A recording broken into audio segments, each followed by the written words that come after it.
Hi అండి. అందరికీ నమస్తే. ఎలా ఉన్నారు మీరందరూ? మేమైతే బాగున్నామండి. వెల్కమ్ టు అమ్మమ్మ గారు ఇల్లు. ఈ మధ్య కాలంలో ఈ ఎండల వలన ఎక్కడికైతే బయటికైతే వెళ్ళలేదన్నమాట. అనుకోకుండా బంధువులు పెళ్ళికైతే చెప్పారనమాట. అయితే పెళ్ళికి వెళ్ళడం జరిగింది.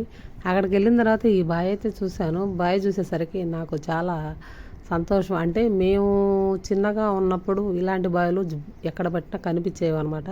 ఈ మధ్యకాలంలో అలాంటి బావులు అయితే మేమైతే ఎక్కడ చూడలేదు. ఎందుకంటే ఇవాళ బోర్లు ఇళ్లల్లో వేసుకోవటం వల్ల ఇలాంటి బావులు అనేవి చాలా తక్కువ అనమాట. పొలాలలో కూడా బోర్లు వేసే పొలాలకు నీళ్ళు అయితే పెడుతున్నారు. ఇలా మెట్లు కట్టి ఉండేవి వెనకట చూసినప్పుడు ఇవి మేము చిన్నపిల్లప్పుడు కనిపించాయి అనమాట. అందుకని వీటిని చూసేసరికి నాకు ఈ బావులమ్మటి ఇలా ఒక గదిలాగా అయితే వేసుకొని ఉండేవాళ్ళు అనమాట.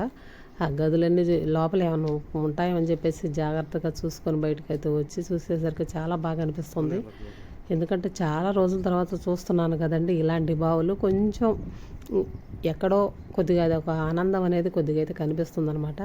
కాకపోతే పొలాలు చూద్దామని చెప్పేసి వెళ్ళేసరికి మా వాళ్ళు పెళ్లి టైం అవుతుంది రమ్మని చెప్పి మళ్ళీ వెనక్కైతే పిలిచారు. తర్వాత పెళ్ళి అయిపోయిన తర్వాత తీరిగ్గా ఇవన్నీ తిరిగి చూద్దామని చెప్పేసి మేమైతే సరే వెనక్కైతే వచ్చేస్తున్నాను.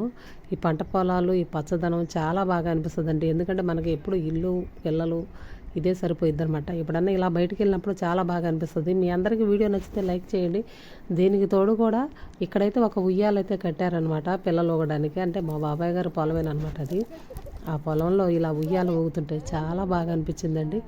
అది వాళ్ళ క్రియేటివిటీ చూసారా? మంచం అండి అది. ఆ మంచానికి అలా ఉయ్యాల కట్టారనమాట. చాలా బాగా అనిపించింది. పెద్దవాళ్ళు కూడా ఎంచక్కా భయం లేకుండా ఊగొచ్చు. చింత చెట్టుకి ఇలా వేశారు. మీ అందరికీ నచ్చితే లైక్ చేయండి, షేర్ చేయండి, కామెంట్ చేయండి. బాయ్.